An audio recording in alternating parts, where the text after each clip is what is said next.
Elk Speaks by John G. Neihardt. What is good in this book is given back to the 6 grandfathers and to the great men of my people, Black Elk. Chapter 1. The Offering of the Pipe. Black Elk Speaks. My friend, I am going to tell you the story of my life, as you wish, and if it were only the story of my life, I think I would not tell it. For what is one man that he should make much of his winters, even when they bend him like a heavy snow? So many other men have lived and shall live that story, to be grass upon the hills. It is the story of all life that is holy and is good to tell, and of us 2-leggeds sharing in it with the 4-leggeds and the wings of the air and all green things. For these are children of one mother, and their father is one spirit. This, then, is not the tale of a great hunter, or of a great warrior, or of a great traveler. Although I have made much meat in my time, and fought for my people both as boy and man, and have gone farther, and seen strange lands and men, so also have many others done, and better than I. These things I shall remember by the way, and often they may seem to be the very tale itself, as when I was living them in happiness and sorrow. But now that I can see it all as from a lonely hilltop, I know it was the story of a mighty vision given to a man too weak to use it, of a holy tree that should have flourished in a people's heart with flowers and singing birds, and now is withered, and of a people's dream that died in bloody snow. But if the vision was true and mighty, as I know, it is true and mighty yet, for such things are of the Spirit, and it is in the darkness of their eyes that men get lost. So I know that it is a good thing I am going to do, and because no good thing can be done by any man alone, I will first make an offering and send a voice to the spirit of the world, that it may help me to be true. See, I fill this sacred pipe with the bark of the red willow, but before we smoke it, you must see how it is made and what it means. These 4 ribbons hanging here on the stem are the 4 quarters of the universe. The black one is for the west, where the thunder beings live to send us rain. The white one for the north, whence comes the great white cleansing wind. The red one for the east, whence springs the light, and where the morning star lives to give men wisdom. The yellow for the south, whence come the summer and the power to grow. But these 4 spirits are only one spirit after all, and this eagle feather here is for that one, which is like a father, and also it is for the thoughts of men that should rise high as eagles do. Is not the sky a father, and the earth a mother, and are not all living things with feet or wings or roots their children? And this hide upon the mouthpiece here, which should be bison hide, is for the earth, from whence we came, and at whose breast we suck as babies all our lives, along with all the animals and birds and trees and grasses. And because it means all this, and more than any man can understand, the pipe is holy. There is a story about the way the pipe first came to us. A very long time ago, they say, 2 scouts were out looking for bison, and when they came to the top of a high hill and looked north, they saw something coming a long way off, and when it came closer they cried out, "It is a woman," and it was. Then one of the scouts, being foolish, had bad thoughts and spoke them, but the other said, "This is a sacred woman, throw all bad thoughts away." When she came still closer, they saw that she wore a fine white buckskin dress, that her hair was very long, and that she was young and very beautiful.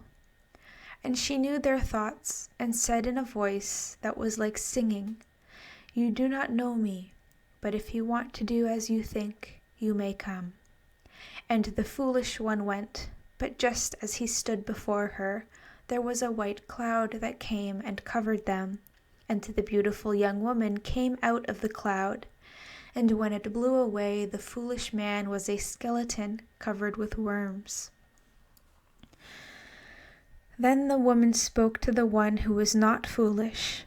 "You shall go home and tell your people that I am coming, and that a big teepee shall be built for me in the center of the nation." And the man, who was very much afraid, went quickly and told the people, who did at once as they were told. And there around the big teepee they waited for the sacred woman. And after a while she came, very beautiful and singing. And as she went into the teepee, this is what she sang. "With visible breath I am walking, a voice I am sending as I walk. In a sacred manner I am walking, with visible tracks I am walking, in a sacred manner I walk." And as she sang, there came from her mouth a white cloud that was good to smell. Then she gave something to the chief, and it was a pipe with a bison calf carved on one side to mean the earth that bears and feeds us, and with 12 eagle feathers hanging from the stem to mean the sky and the 12 moons. And these were tied with a grass that never breaks. "Behold," she said, "with this you shall multiply and be a good nation. Nothing but good shall come from it. Only the hands of the good shall take care of it, and the bad shall not even see it." Then she sang again and went out of the teepee, and as the people watched her going, suddenly it was a white bison galloping away and snorting, and soon it was gone. This they tell, and whether it happened so or not I do not know, but if you think about it, you can see that it is true.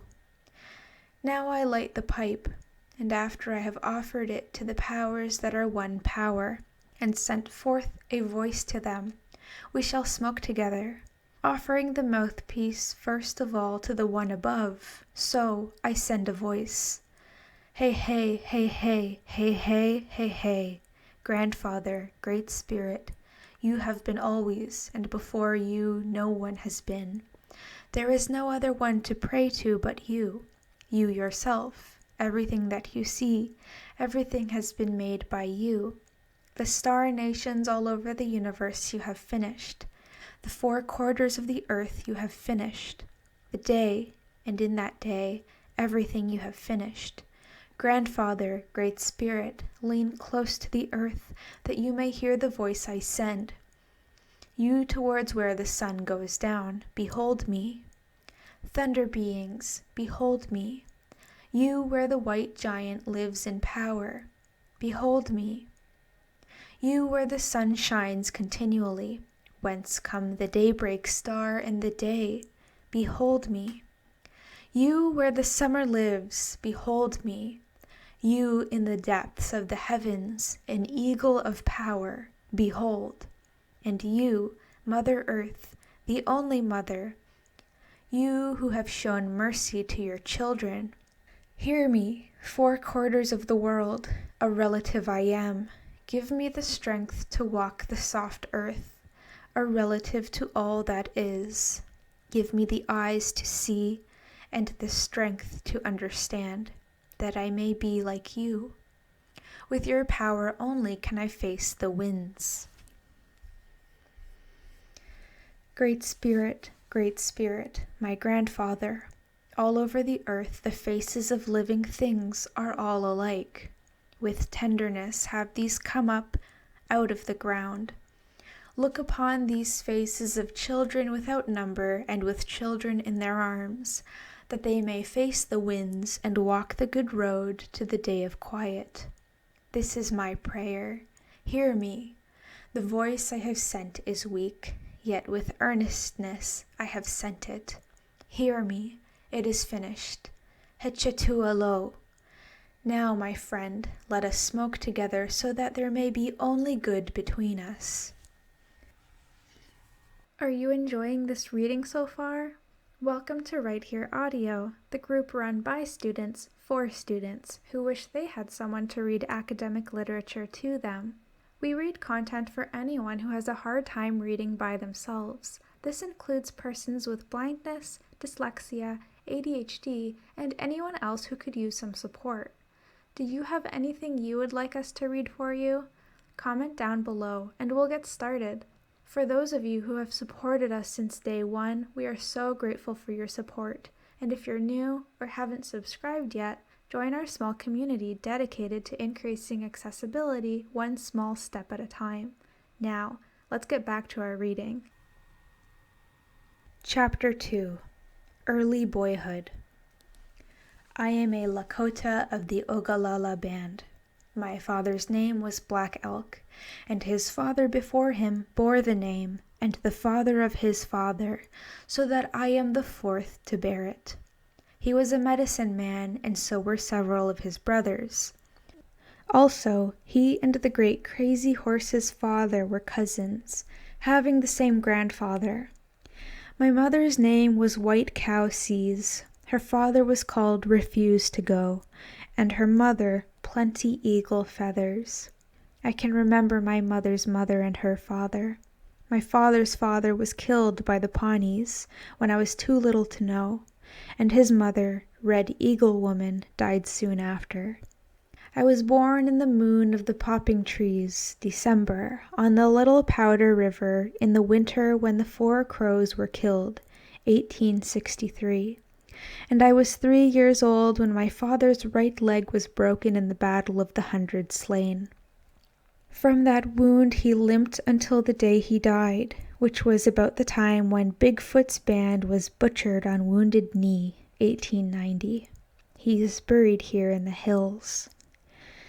I can remember that winter of the 100 Slain as a man may remember some bad dream he dreamed when he was little. But I cannot tell just how much I heard when I was bigger, and how much I understood when I was little.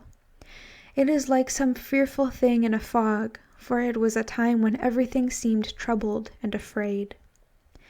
I had never seen a Wasichu then, and did not know what one looked like, but everyone was saying that the Wasichus were coming, and that they were going to take our country, and rub us all out, and that we should all have to die fighting.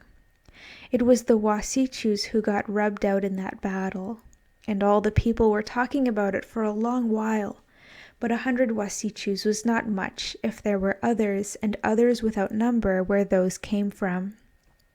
I remember once that I asked my grandfather about this. I said, when the scouts come back from seeing the prairie full of bison somewhere, the people say the Wasichus are coming. And when strange men are coming to kill us all, they say the Wasichus are coming. What does it mean?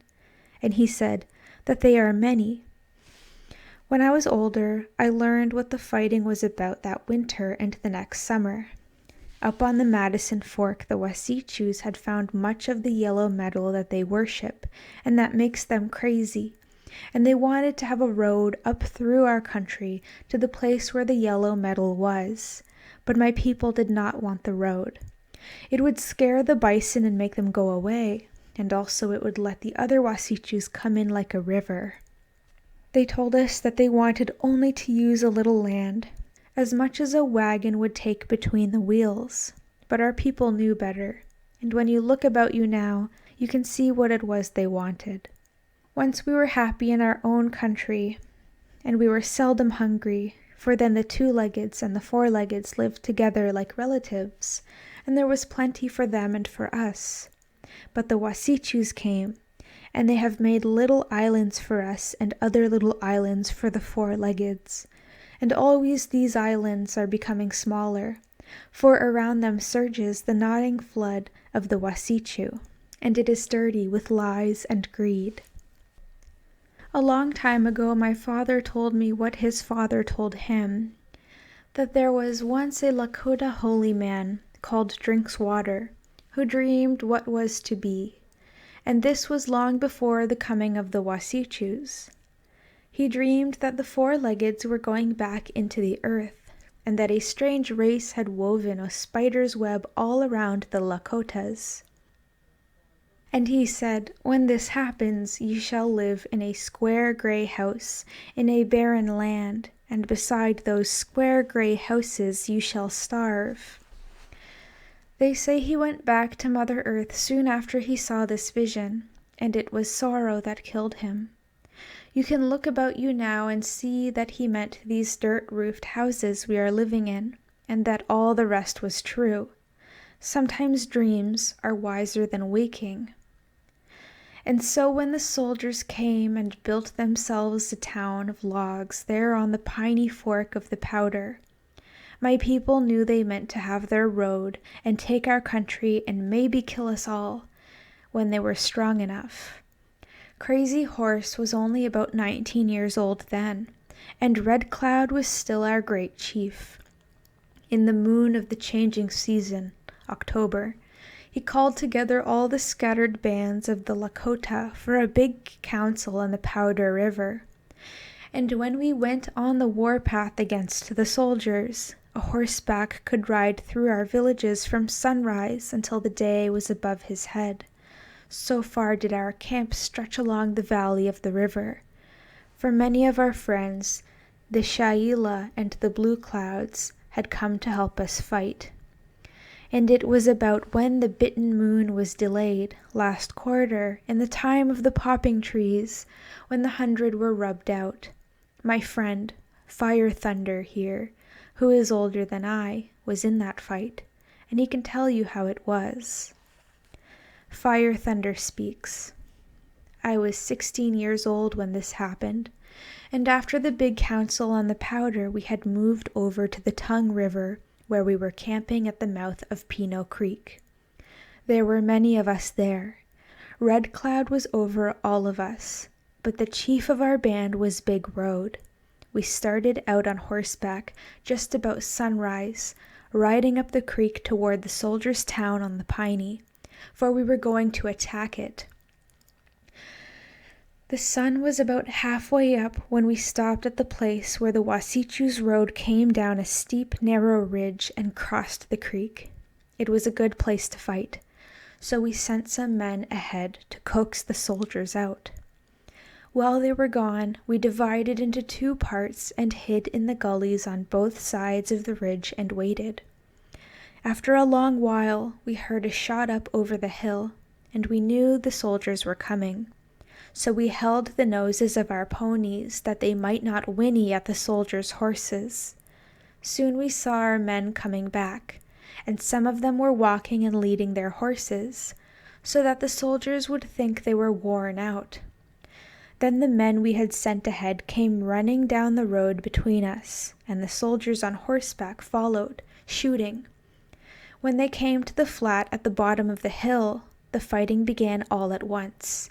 I had a sorrel horse, and just as I was going to get on him, the soldiers turned around and began to fight their way back up the hill.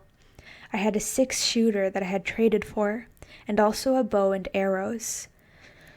When the soldiers started back, I held my sorrel with one hand and began killing them with the 6-shooter, for they came close to me. There were many bullets, but there were more arrows, so many that it was like a cloud of grasshoppers all above and around the soldiers. And our people, shooting across, hit each other. The soldiers were falling all the while they were fighting back up the hill, and their horses got loose. Many of our people chased the horses, but I was not after horses. I was after Wasichus. When the soldiers got on top, there were not many of them left, and they had no place to hide. They were fighting hard. We were told to crawl up on them, and we did. When we were close, someone yelled, "Let us go! This is a good day to die. Think of the helpless ones at home." Then we all cried, "Ho-ka-hey!" and rushed at them. I was young then and quick on my feet, and I was one of the first to get in among the soldiers. They got up and fought very hard until not one of them was alive. They had a dog with them, and he started back up the road for the soldiers' town, howling as he ran. He was the only one left. I did not shoot at him because he looked too sweet, but many did shoot, and he died full of arrows. So there was nobody left of the soldiers. Dead men and horses and wounded Indians were scattered all the way up the hill, and their blood was frozen, for a storm had come up, and it was very cold and getting colder all the time.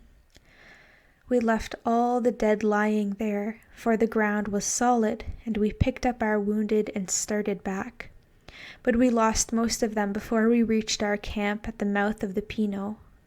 There was a big blizzard that night, and some of the wounded who did not die on the way died after we got home. This was the time when Black Elk's father had his leg broken.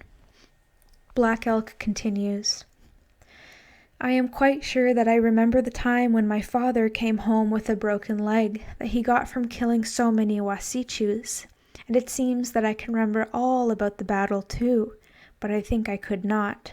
It must be the fear that I remember most. All this time I was not allowed to play very far away from our teepee, and my mother would say, if you are not good, the Wasichus will get you. We must have broken camp at the mouth of the Pinot soon after the battle, for I can remember my father lying on a pony drag with bison robes all around him, like a baby, and my mother riding the pony. The snow was deep, and it was very cold, and I remember sitting in another pony drag beside my father and mother, all wrapped up in fur. We were going away from where the soldiers were, and I do not know where we went, but it was west. It was a hungry winter, for the deep snow made it hard to find the elk, and also many of the people went snowblind. We wandered a long time, and some of the bands got lost from each other. Then at last we were camping in the woods beside a creek somewhere, and the hunters came back with meat. I think it was this same winter when a medicine man, by the name of Creeping, went around among the people curing snowblinds. He would put snow upon their eyes, and after he had sung a certain sacred song that he had heard in a dream, he would blow on the backs of their heads, and they would see again. So I have heard. It was about the dragonfly that he sang, for that was where he got his power, they say. When it was summer again, we were camping on the Rosebud, and I did not feel so much afraid, because the Wasichus seemed farther away, and there was peace there in the valley, and there was plenty of meat. But all the boys from 5 or 6 years up were playing war. The little boys would gather together from the different bands of the tribe, and fight each other with mud balls that they threw with willow sticks. And the big boys played the game called throwing them off their horses, which is a battle all but the killing, and sometimes they got hurt. The horsebacks from the different bands would line up and charge upon each other, yelling, and when the ponies came together on the run, they would rear and flounder and scream in a big dust, and the riders would seize each other, wrestling until one side had lost all its men, for those who fell upon the ground were counted dead. When I was older, I, too, often played this game. We were always naked when we played it, just as warriors are when they go into battle if it is not too cold, because they are swifter without clothes.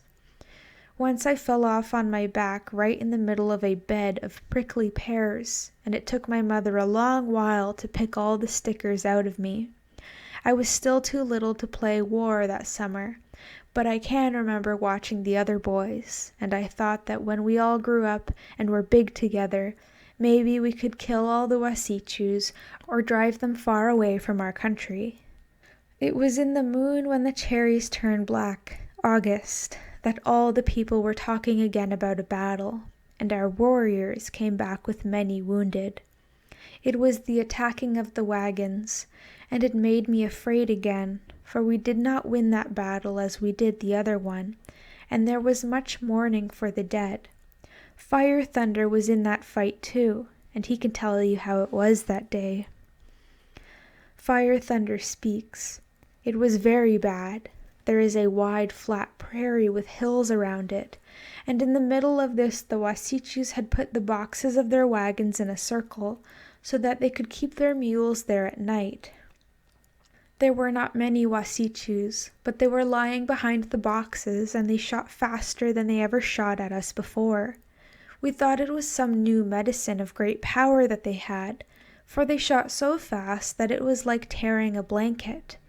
Afterwards, I learned that it was because they had new guns that they loaded from behind, and this was the first time they used these guns. We came on after sunrise. There were many, many of us, and we meant to ride right over them and rub them out. But our ponies were afraid of the ring of fire the guns of the Wasichus made, and would not go over. Our women were watching us from the hills, and we could hear them singing and mourning whenever the shooting stopped. We tried hard, but we could not do it, and there were dead warriors and horses piled all around the boxes and scattered over the plain. Then we left our horses in a gulch and charged on foot, but it was like green grass withering in a fire, so we picked up our wounded and went away.